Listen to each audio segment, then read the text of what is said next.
Me friends and ఫ్యామిలీతో సరదాగా బయటకు వెళ్ళటానికి కారు లేదా అయితే వెంటనే ఈ నెంబర్కి కాల్ చేయండి. ज्यादा मुझे उम्मीद तो नहीं है, लेकिन अभी भी मैं अपनी वाइफ को बोलूंगा कि उसमें तो कोई वैल्यू नहीं है मेरी वाइफ में खुद। तो मेरे बच्चे को क्या ही बड़ा करेगी वैल्यू के साथ, मेरे पेरेंट्स को मेरा बच्चा दे रहे वो उसको बेटर वैल्यू के साथ बड़ा करेंगे।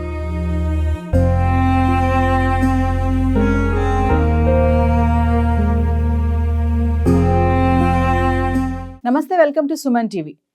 24 పేజీల సూసైడ్ నోట్, 80 నిమిషాల సెల్ఫీ వీడియో తీసుకొని బెంగళూరు టెక్కి సూసైడ్ చేసుకున్న సంఘటన మనందరికీ తెలిసిందే కదా. మరి చాలా కామెంట్స్ అయితే వస్తున్నాయి. చట్టాలన్నీ ఆడవాళ్ళకే ఫేవర్గా ఉంటున్నాయి, మగవాళ్ళకు ఉండట్లేదు. అసలు సొసైటీలో మగవాళ్ళకి ఎటువంటి సోర్స్ లేదు. ఒక బాధ వచ్చినా ఏదైనా ఫీలింగ్ వచ్చినా షేర్ చేసుకోవాలి అంటే బయటికి వెళ్ళి ఆడవాళ్ళు చెప్పుకున్నంత స్వేచ్ఛగా మగవాళ్ళు వెళ్ళి చెప్పుకోలేరు. చెప్పుకుంటే అదొక అగౌరవం. మళ్ళీ వీడు వేస్ట్ ఫెల్లో, వీడు వచ్చి మాకు చెప్తున్నాడు ఏంటి, పెళ్ళాన్ని పెట్టుకోలేడా గాడిలో అనే కామెంట్స్ కూడా వస్తుంటాయి కదా. మరి బెంగళూరు టెక్కి విషయంలో ఏం జరిగింది అసలు? అతని చావుకి కారణం ఏంటి? భార్యలా పిశాచాలా అని చెప్పి కూడా చాలా మంది కామెంట్స్ కూడా పెడుతున్నారు. మరి దీనిపై మాట్లాడడానికి ఈరోజు మనతో పాటు ఉన్నారు ఫ్యామిలీ కౌన్సిలర్ రజనీ రమ గారు. మేడంతో మాట్లాడదాం. నమస్తే మ్యామ్. నమస్తే నవీన. మ్యామ్, బెంగళూరు టెక్కి ఇన్సిడెంట్ మీరు చూసే ఉంటారు. అంటే ఒక పక్క బాధే, ఇన్నోసెంట్ హస్బెండ్స్ కూడా ఉన్నారు మేడం. మనం చాలా వీడియోలు చేసాము, గయ్యాలి భార్యలు ఉంటారని కూడా, అలాగే గయ్యాలి భర్తలు కూడా ఉంటారు. మరి ఇక్కడ చూసుకుంటే అతుల్ సుభాష్ ఇన్నోసెంట్ హస్బెండే, అంత ధైర్యవంతుడు, 34 సంవత్సరాలే పాపం, మంచి శాలరీ ఉంది. మరి 24 పేజీ సూసైడ్ నోట్ రాశాడు, సెల్ఫీ వీడియో తీశాడు, చనిపోయాడు. మరి అది ఎందుకంటే అంటే వైఫ్ అంత టార్చరా? భార్యలు కూడా ఉన్నారంటారా అంత టార్చర్ పెట్టే భార్యలు? ఉన్నారు. మనకి బయటకు రాని వాళ్ళు చాలా మంది ఉన్నారు. ఇలాగా బయటకు వచ్చిన వాళ్ళు చాలా తక్కువ మంది ఉన్నారు. వీళ్ళు ఏంటంటే ముందు మనకి ఏంటనేది బేస్ తెలీదు.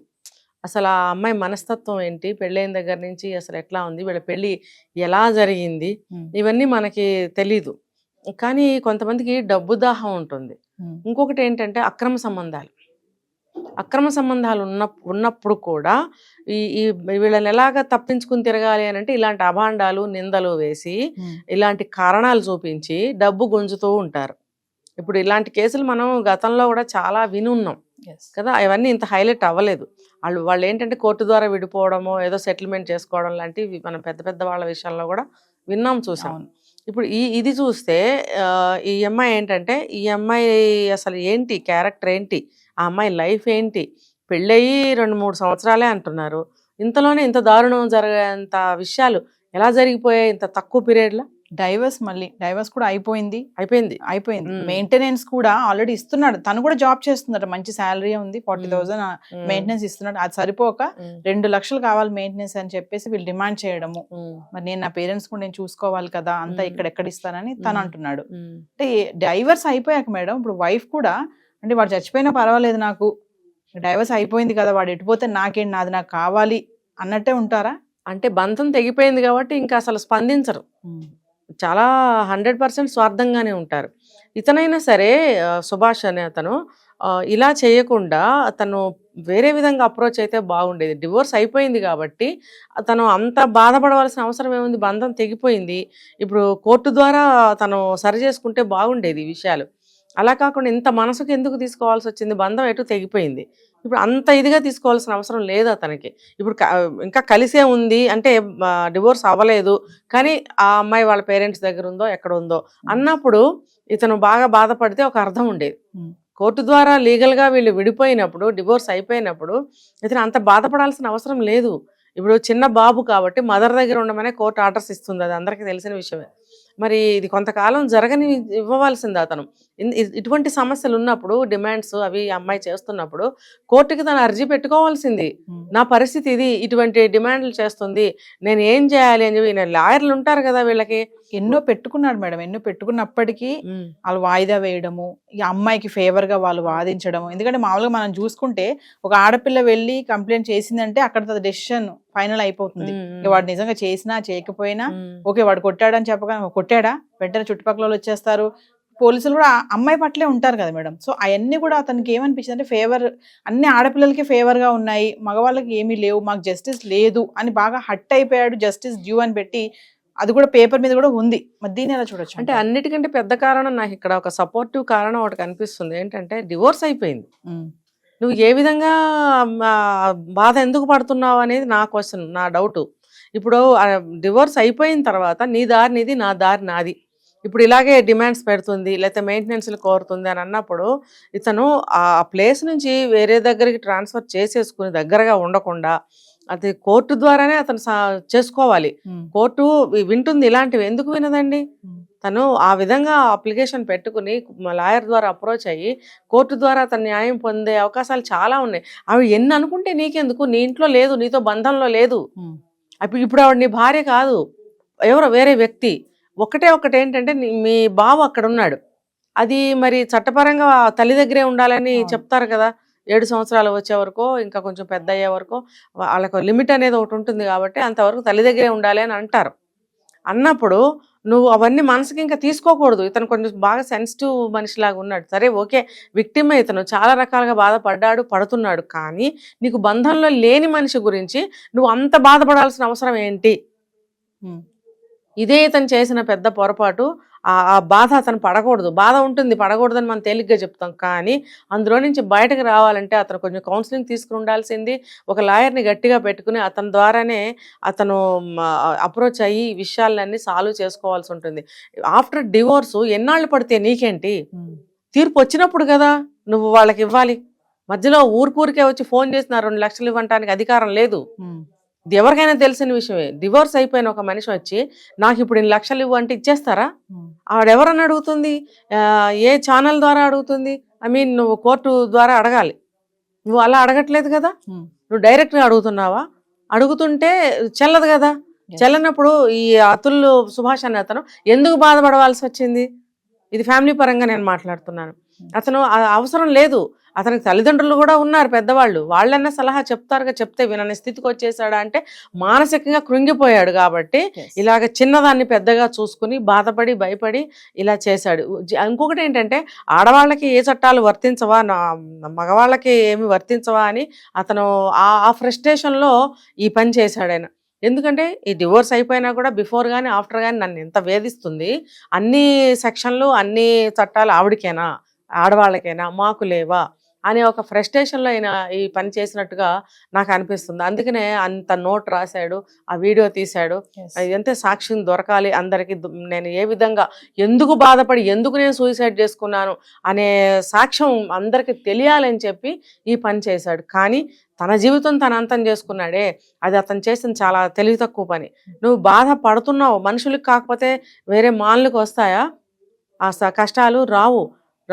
అది కాకుండా ఇంకా మంచి విషయం ఏంటంటే డివోర్స్ అయిపోయింది, సెన్సిటివ్ గా తీసుకున్నాడు. నువ్వు ఇంట్లో పెట్టుకుని బాధపడట్లేదు ఆ మనిషిని. నువ్వు డివోర్స్ అయిపోయింది, ఇప్పుడు నీకు ఏది నువ్వు చేయాలన్నా కోర్టు నీకు చెప్తుంది, అబ్బాయి నువ్వు ఈ పని చేయాలి, ఇది రూలు అని కోర్టు చెప్తుంది కదా. నువ్వు బాధపడాల్సిన అవసరం లేదు. యాజ్ పర్ రూల్ మనం తల వంచాల్సిందే, చట్టానికి తప్పదు. ఎందుకనంటే ఆమె ఆ విధంగా కేసు పెట్టింది కాబట్టి దాని ప్రకారంగా వీళ్ళు తీర్పు ఇస్తారు. ఇచ్చినప్పుడు తల వంచాల్సిన బాధ్యత ప్రతి సిటిజన్ది. అంతవరకు నీకు ఇప్పుడు ఇంతలోనే తేలిపోయిందా? కొంచెం టైం తీసుకుంటారు కదా. ఈ లోపల నువ్వు మానసికంగా కౌన్సిలింగ్ తీసుకోవాలి, హెల్దీ ఫుడ్ తీసుకోవాలి, నలుగురితో కలిసి తిరగాలి. నేను చాలా వీడియోస్లో ఈ మాట చెప్పాను. అది ఒకవేళ అతను ఆ స్థితిలో ఉన్నాడని ఫ్యామిలీకి తెలుసు, బంధువులకు తెలుసు, ఆల్మోస్ట్ ఫ్రెండ్స్కి కూడా తెలిసే ఉంటుంది భార్య డివోర్స్ అయిపోయిందని అన్నప్పుడు ఒక వ్యక్తిని ఎలా ఆదరించాలి, కష్టంలో ఉన్నవాడిని సమాజంలో ప్రతి ఒక్కళ్ళు తెలుసుకోవాలి, ఈవెన్ ఫ్యామిలీ సభ్యులతో సహా. ఇప్పుడు ఎంత చెప్పినా వినట్లేదు, వాడితో మనకెందుకు ఉండని అని తల్లిదండ్రులు కూడా విసిగిపోతున్నారు. కానీ పరిష్కారం వైపు ఎవరు వెళ్ళట్లేదు, సమస్యనే తీసుకుని ఆలోచిస్తున్నారు. పరిష్కారం వైపు వెళ్ళి కౌన్సిలింగ్ ఇప్పించినట్టయితే అతను ఒకవేళ రానంటారు, నాకే కౌన్సిలింగ్ అవసరం లేదు, బాధపడుతుంది నేనా మీరా, నేను కౌన్సిలింగ్ తీసుకోవడం ఏంటని ఎదురు తిరుగుతారు ఇలాంటి వాళ్ళు. తిరిగినప్పుడు ఏం చేయాలి? కొంచెం ఖర్చు పెట్టుకోగలిగిన స్తోమత ఉన్నవాళ్ళైతే కౌన్సిలర్స్ని ఎవరైనా ఇంటికే పిలిపించి కౌన్సిలింగ్ ఇప్పించవచ్చు. చూడండి, ప్రేమతో అడిగితే, ప్రేమతో వాళ్ళని ఓదార్చితే లొంగని వాళ్ళు ఎవరు ఉండరండి. ఒక బాధలో ఉన్న వ్యక్తి ప్రేమకే లొంగుతాడు. ప్రేమగా అతన్ని ఆప్యాయంగా దగ్గరకు తీసుకుని వాళ్ళకి కౌన్సిలింగ్ ఇచ్చినట్టయితే కుటుంబ సభ్యులైనా కానివ్వండి, బయట పిలిపించుకున్నా కానివ్వండి, తీసుకెళ్ళినా కానివ్వండి, ఒక కౌన్సిలింగ్ అనేది ఆయనకి చాలా అవసరం ఉండింది. మరి ఆయన తీసుకున్నారో లేదో నాకు తెలియదు. ఇది చాలా అవసరం. ఇంటి సభ్యులు కూడా దగ్గరగా మసులుకోవాలి. జాబు మామూలుగానే ఆఫీస్కి వెళ్ళి జాబ్ చేస్తూ ఉండాలి, నలుగురితో మింగిల్ అవుతూ ఉండాలి. అయినప్పుడే కదా మన మైండ్ డైవర్ట్ చేసుకోవాలి, మనం డైవర్ట్ అవుతుంది ఆటోమేటిక్గా నువ్వు బయటకు వెళ్తే. కానీ ఇటువంటి ఆలోచనలతో ఇంట్లోనే ఉండిపోతే అది ఇంకా ఇంకా అధపాతాళానికి వెళ్ళిపోతుంది మన మైండ్, మన స్థితి రెండూ కూడా. మానసికంగా కుంగిపోతాం, శారీరకంగా కూడా బాగా అలసిపోతాం. అప్పుడు ఏమనిపిస్తుందంటే నిర్ణయం తీసుకునే ఏమంటారంటే ఒక స్పర్శ మైండ్కి కోల్పోతారు. ఆ స్పర్శ మైండ్ ఎప్పుడైతే కోల్పోతుందో ఇలాంటి డెసిషన్సే తీసుకుంటారు. అప్పుడు చుట్టుపక్కల అంటే ఆ ఇంట్లో సభ్యులు కానీ, ఆఫీస్లో సభ్యులు కానీ, ఎక్కడైనా కూడా దగ్గర ఫ్రెండ్స్ ఉంటే వాళ్ళు కానీ ఎప్పుడు ఏంటి ఇలా ఉన్నామని కనుక్కుని అతన్ని అందులో నుంచి బయటకు లాగే ప్రయత్నం చేయాలి. కానీ ఆయన్ని అలా ఎందుకు వదిలేశారో మరి నాకు అర్థం కావట్లేదు. అలా కనుక కౌన్సిలింగ్ ఇచ్చి ఫ్యామిలీ మెంబర్స్ అందరూ మేము ఉన్నామని సపోర్ట్ ఇచ్చి, ఏం కాదు భయపడకు, నువ్వు ఇలా ఉండు అలా ఉండు అని అందరూ ఆయన్ని బయటకి లాగగలిగినట్టయితే బాగుండేది.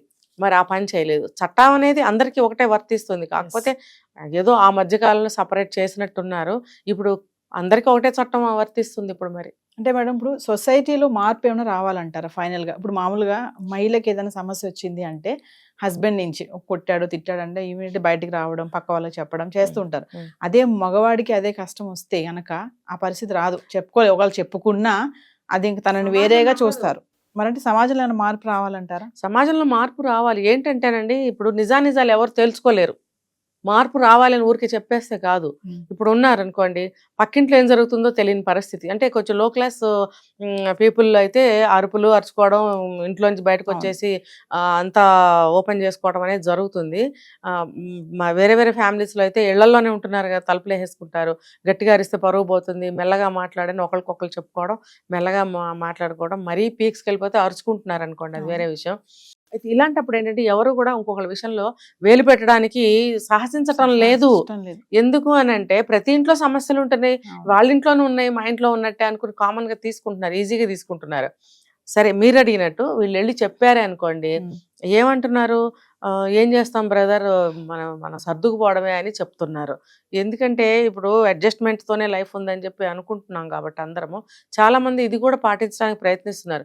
ఆ ప్రయత్నంలో భాగంగానే అడ్జస్ట్ అయిపోవాలి. ఏం చేస్తాం బ్రదర్, పిల్లలు ఉన్నారు, పెళ్ళయింది, ఇప్పుడు ఏమన్నంటే ఆడవాళ్ళకి ఇబ్బంది కదా, వాళ్ళ పేరెంట్స్తో గొడవలు వస్తాయి, చట్టాలు ఉన్నాయి అని చెప్పి సర్ది చెప్పి మగాడిని పంపించేస్తున్నారు.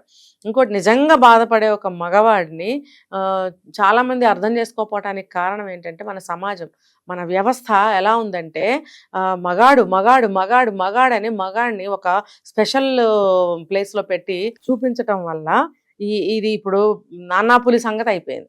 నిజంగా బాధ వచ్చినా ఎవరు నమ్మరు. మగాడివి మీరు అన్నట్టు నువ్వు భార్యను అదుపులో పెట్టుకోలేకపోతున్నావు, నువ్వేం మగాడివి, నువ్వు మగాడివి పిరిగ్గా ఉండకూడదు, నువ్వు మగాడివి, నీకేంటి ఇవి కుదరకపోతే బయటకు వచ్చేసేయి, నువ్వు మగాడివి వీలకపోతే ఇంకో సెటప్ పెట్టుకో, ఇలాంటి మాటలు అంటున్నారే కానీ అసలు ఆ సమస్యని పరిష్కరిస్తే ఆ కుటుంబం బాగుంటుంది కదా అని ఎవరు చెప్పలేకపోతున్నారు. అప్పుడు ఏం చేయాలంటే పాత రోజులు బాగా పూర్వకాలంలో కుటుంబాలు పంచాయతీలు పెట్టుకుని బుద్ధి జ్ఞానం చెప్పేవారు వాళ్ళకి. ఇప్పుడు ఎవరు సాహసించట్లా. వై బికాజ్ అంటే ప్రతి ఇంట్లో ఉన్నదే సమస్య. నేను చెప్పడానికి నాకేం అర్హత ఉంది, నా కొంపలోనే ఒక చిచ్చు ఉంది కదా, నేను వెళ్ళి ఇంకోటి చెప్పేంత గొప్పవాడిని, నాకు అంత అర్హత లేదు అనేది కూడా కొంతమందిలో ఉంది. కాబట్టి ఒక మగాడు వెళ్ళి చెప్పుకుంటే ఒక సానుభూతి కానీ, ఒక సహాయం, సపోర్ట్ కానీ ఇందుకే దొరకట్లేదు. మగాడిని ఒక స్పెషల్ ప్లేస్లో పెట్టడం వల్ల ఇవాళ రోజున ఆ మగాడికి నిజంగా కష్టం వచ్చినా సరే సమాజం స్పందించటం లేదు. ఎక్కడో ఒకటి అలా ఉన్నాయేమో కానీ అది ఆ కేటగిరీ మనుషుల్లో యూనిటీ ఉంటుంది. చూడండి, కొంచెం లో క్లాస్ పీపుల్లో యూనిటీ ఉంటుంది. ఆ యూనిటీ వల్ల నలుగురు గుమ్ముగూడి వాళ్ళ తనటమో బుద్ధి చెప్పటమో ఏదో ఒకటి చేసి పంచాయతీ పెట్టి మళ్ళీ కలుపుతారు వాళ్ళల్లో. మరీ శృతి మించితే ఆ ఆడ మనిషిని ఇంట్లోంచి గెంటించేస్తారు వాళ్ళల్లో. అదే కొంచెం మంచి ఫ్యామిలీస్లో అలా చేయరు. దీనికి ఇంకో ప్రొసీజర్ ప్రకారం ఇంట్లోంచి పంపిస్తారు ఆడ మనిషిని. అదే మగ మనిషికి వస్తే మీరు చెప్పినట్టు అసలు స్పందించడం లేదు. అయితే నిజంగా ఒక వ్యక్తికి, మగవాడికి సమస్య వస్తే ఆలకించాలి. అసలు నిజాలు ఏంటి. ఒక ఫ్రెండ్స్ ఉన్నారు, నలుగురు కలిసి వాళ్ళు నిర్ణయించుకోలేరా నిజంగా వీడికి సమస్య వచ్చిందా లేదా అని. ఆ వ్యక్తికి సమస్య వచ్చింది, మా ఫ్రెండ్ ఇతనికి ఇలా సమస్య వచ్చిందని నిర్ణయించగలుగుతారు. ఆ నలుగురు కలిసి నిజాలు ఏంటనేది తెలుసుకోగలుగుతారు. అప్పుడు ఒక మంచి సలహా ఇవ్వగలగాలి. ఆ స్టేజ్లో వాళ్ళు ఉండాలి. అంటే దీన్ని ఏమంటామంటే ఒక పక్క మనిషి పట్ల కానీ, సమాజం పట్ల కానీ అవేర్నెస్ని కలిగి ఉండాలి. అవేర్నెస్ కనుక ఉన్నట్టయితే ఇలా వెళ్ళి ఒక మగవాడు చెప్పుకుంటే నిజాలు ఏంటి అని ఆలోచించగలుగుతారు. ఎస్ లేకపోతే మీరు అన్నట్టు మగాడివి నువ్వేంటి అదుపులో పెట్టుకోలేవా ఇలాంటి చచ్చు మాటలన్నీ చెప్పి వాడి మగతనాన్ని ఇంకొంచెం పెంచుతారు. ఇంట్లోకి వెళ్తే మగతనమైనా ఇంకోతనమైనా అవేం వర్కౌట్ అవ్వవు. ఎస్ ఆ గొడవలే ఇలా జరుగుతుంది. కాబట్టి ఈ సమాజంలో కూడా ప్రతి వ్యక్తి ఇలా ఉండాలి. Thank you ma'am.